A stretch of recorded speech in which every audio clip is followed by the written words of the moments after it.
Terus kalau si adik nih, si Jennifer, ia memiliki tanda lahir di bagian punggung, persis dengan posisi luka yang dimiliki Jacqueline karena kecelakaan yang waktu itu, gengs. Aneh banget kan? Seolah-olah tuh ini seperti Joanna dan Jacqueline yang hidup kembali.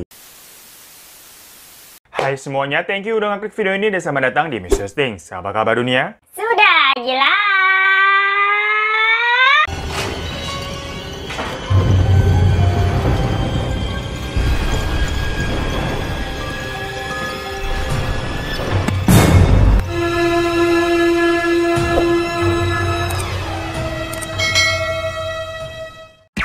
Hai gengs, buat kalian baru nonton channel ini selamat datang. Langsung aja klik tombol subscribe ya di bawah karena di setiap minggunya akan ada video-video yang seru-seru buat ditonton. Kayak di video minggu ini, yang nanti pokoknya bisa kalian tonton abis nonton ini ya. Dan buat kalian yang udah lama ngikutin channel gue, kalau dipikir-pikir lagi nih, kayaknya sering banget ya gue ini membahas tentang kasus dari anak kembar. Karena di video Mr. Things kali ini, gue ceritanya ini mau membahas tentang kasus anak kembar lagi, yang kali ini tuh wah anehnya gengs. Jadi banyak yang percaya nih, kalau si anak kembar ini adalah reinkarnasi dari sang kakak gengs. Karena sedari kecil nih, semenjak mereka lahir, mereka itu memang mempunyai memori, kebiasaan, tanda lahir, sampai semua-muanya pernah dilakukan sama mendiang kakaknya sewaktu hidup. Apakah kalian percaya bahwa memang reinkarnasi itu ada? Ya langsung aja kita ke ceritanya.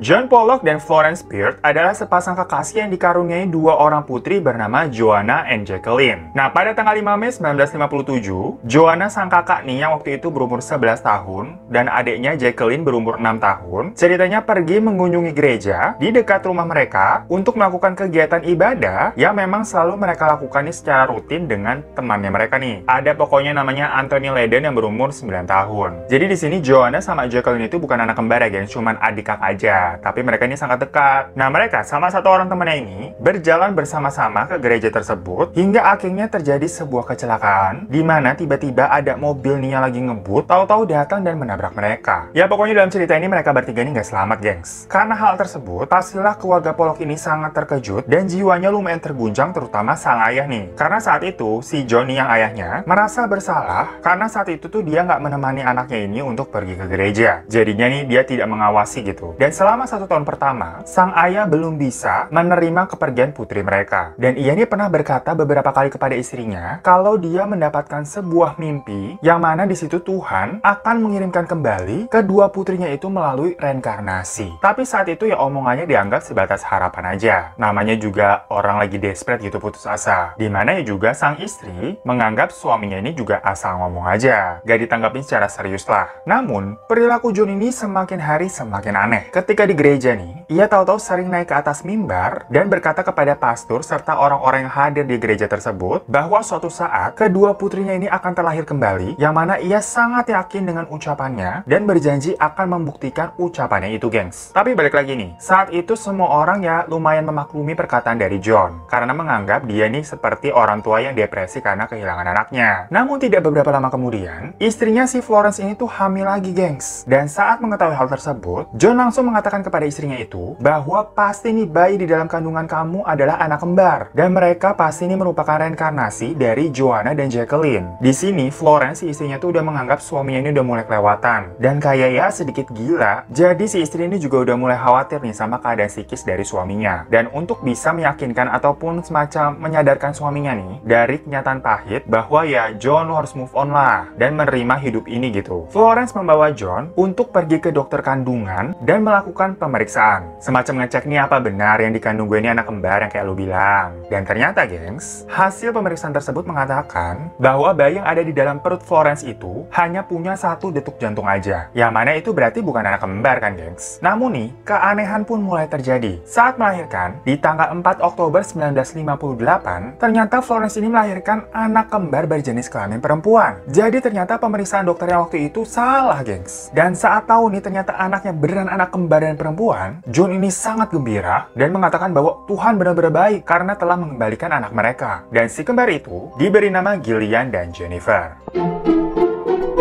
Beberapa misteri pun muncul lagi nih, gengs. Pertama nih, Gillian sang kakaknya ternyata memiliki tanda lahir di bagian alis kanannya, gengs. Yang mana bagian itu adalah bagian luka sewaktu Joanna meninggal. Jadi bekas lukanya sama, gengs. Terus kalau si adik nih, si Jennifer, ia memiliki tanda lahir di bagian punggung persis dengan posisi luka yang dimiliki Jacqueline karena kecelakaan yang waktu itu, gengs. Aneh banget kan? Seolah-olah tuh ini seperti Joanna dan Jacqueline yang hidup kembali. Tapi bukti tersebut masih belum bisa membuat sang ibu nih percaya bahwa kedua anak kembarnya merupakan reinkarnasi yang memang dipercayai oleh suaminya John. Ya si ibu menganggapnya itu cuman kebetulan doang. Kemudian, setelah beberapa bulan dari si kembar ini lahir, Florence akhirnya mengajak John untuk pindah rumah ke wilayah Whitley Bay di Inggris agar suaminya ini dapat move on dan melupakan kenangan pahit lah mengenai anaknya yang Joanna dan Jacqueline di rumah lamanya tuh di daerah Hexham, Inggris. Karena ya dianggapnya kalau masih tinggal di Hexham, John ini akan selalu keingetan lah akan kejadian-kejadian pahit di masa lalu. Dan 3 tahun kemudian, si kembar nih nggak ada angin, nggak ada hujan, meminta kepada orang tua mereka untuk berlibur ke Hexham, gengs. Saat itu sebenarnya John dan Florence terkejut saat mendengar hal itu dari si kembar. Karena ya tahu dari mana mereka tentang Hexham, mana umurnya juga masih 3 tahun. Sementara dari para orang tuanya ini nggak pernah cerita apa-apa tentang rumah mereka di sana. Toh dari baik kan, si kembar ini emang udah dibawa pindah ke rumah yang baru kan. Namun sang ayah menyetujuinya. Karena semacam dirinya juga pengen nostalgia lah sama wilayahan dulu nih kayak apa sih sekarang. Mulai dari sini kembali keanehan pun terjadi, gengs. Ketika sampai di Hexham, si kembar nih entah dari mana nih mengetahui nama jalan-jalan yang ada di sana. Dan mereka juga mengetahui jalan pintas menuju sekolah tempat Joanna dan Jacqueline dulu bersekolah. Mereka juga tahu di mana letak taman bermain. Mereka tahu letak rumah orang tuanya yang lama tuh di mana. Dan bahkan mereka nih juga tahu letak rumah sama nama-nama dari teman-temannya Joanna dan Jacqueline, gengs. Boom! Sulit banget buat nggak percaya kan kalau kayak gini. Kalau si kembar ini ternyata bukan reinkarnasi gitu. Karena baik lagi, nggak pernah ada yang cerita sama sekali sama mereka mengenai semua hal itu masalahnya. Dan misteri-misteri ini pun bertambah lagi, gengs. Ketika mereka mampir ke rumah lama nih, mereka tuh langsung mengetahui mainan peninggalan dari Joanna dan Jacqueline. Saat itu, Gillian sang kakak nih mengatakan dengan memegang sebuah boneka beruang bernama Teddy itu adalah miliknya. Dan satu lagi nih, ada boneka kelinci yang dia sebut dengan nama Tommy, itu adalah kepunyaan adiknya si Jennifer. Padahal hari itu adalah hari pertama mereka melihat mainan tersebut. Dan gilanya, memang beruang yang namanya Teddy sama kelinci yang dikasih nama Tommy itu memang pemberian nama yang sama oleh si Joanna dan Jacqueline, gengs. Sampai di sini menurut kalian ini semua hanya kebetulan, yang terlalu kebetulan, atau emang ada bau-bau reinkarnasi yang misterius di sini? Komen di bawah ya.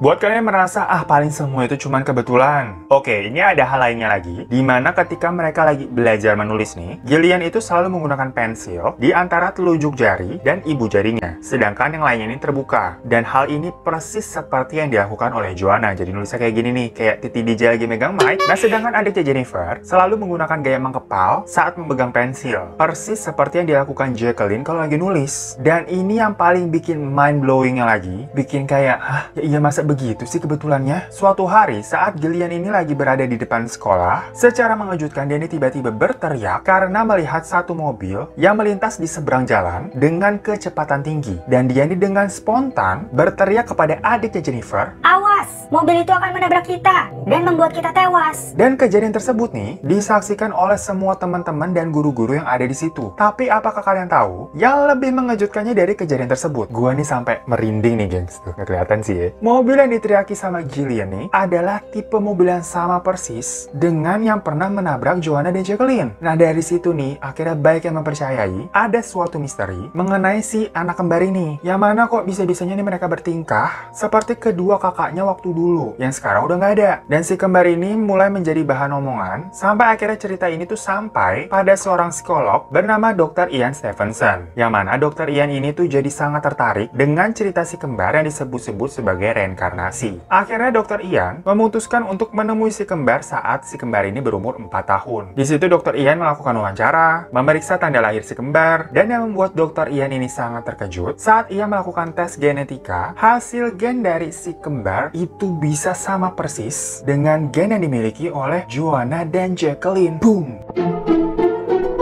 Si Si kembar ini pun akhirnya beranjak dewasa. Hingga di umur mereka menginjak umur 13 tahun, ingatan mereka di masa kecil nih, dan hal-hal yang pernah dilakukan oleh kakaknya Joanna dan Jacqueline yang selalu mereka lakukan juga, itu makin lama mulai memudar, gengs. Banyak yang beranggapan yang hal ini adalah wajar, karena kita pribadi ini kan biasanya juga semakin dewasa, memori masa kecil kita semakin samar-samar kan. Tapi ada pula yang berpendapat, ya karena memang hal tersebut kan Joanna dan Jacqueline itu tewas saat mereka umur 11 dan 6 tahun. Jadi setelah si kembar melewati batas usia tersebut, mereka ini kembali menjadi diri mereka sendiri, karena kalau memang reinkarnasi kan, berarti di kehidupan sebelumnya, yang paling tua memang hanya hidup sampai umur 11 tahun saja. Jadi setelah umur 11 tahun emang udah nggak ada memori lagi dong, gengs. Kisah mereka akhirnya dikenal oleh seluruh masyarakat dengan sebutan The Pollock Twins. Dan Dr. Ian tadi menulis risetnya serta cerita ini ke dalam sebuah buku. Belum ada yang bisa menjelaskan sebenarnya apa yang terjadi dengan si kembar. Kenapa bisa begitu mirip sifat dan kelakuannya dengan mendiang kedua kakaknya. Kalau si ayah tetap mempercayai bahwa yaitu memang reinkarnasi, karena si ayah ini memang punya pemahaman sendiri mengenai suatu spiritual ya. Tapi kalau si ibu nih malah kesal dengan kepercayaan suaminya itu. Ya karena kalau si ibu menganggapnya itu bukan reinkarnasi. Dan kalau menurut gue pribadi nih, kalau secara logika lah, waktu ibunya ini mengandung si kembar, ya pasti dia sering berpikiran kan tentang kehilangan Joanna dan Jacqueline. Mikirin kebiasaan mereka, kenangan-kenangan mereka, yang mana semua itu tuh jadi semacam ke-print ke dalam otak si bayi sewaktu si kembar ini masih di dalam perut. Karena kan emang katanya kalau ibu hamil gitu kan, kalau ngelihat apa ataupun mikirin apa, nanti suka berpengaruh tuh sama bayinya. Tapi kalau menurut kalian gimana? Apakah kalian percaya kalau ini adalah reinkarnasi? Komen di bawah ya. Thank you sudah nonton. Jangan lupa untuk klik subscribe di bawah buat kalian yang belum. Kalau kalian udah subscribe, terima kasih banyak kalian udah support channel ini. Juga boleh minta like-nya. Dan jangan lupa juga follow Instagram gue @HeroTadadivan. Sampai jumpa di Kasus Missus Things selanjutnya. Dadah.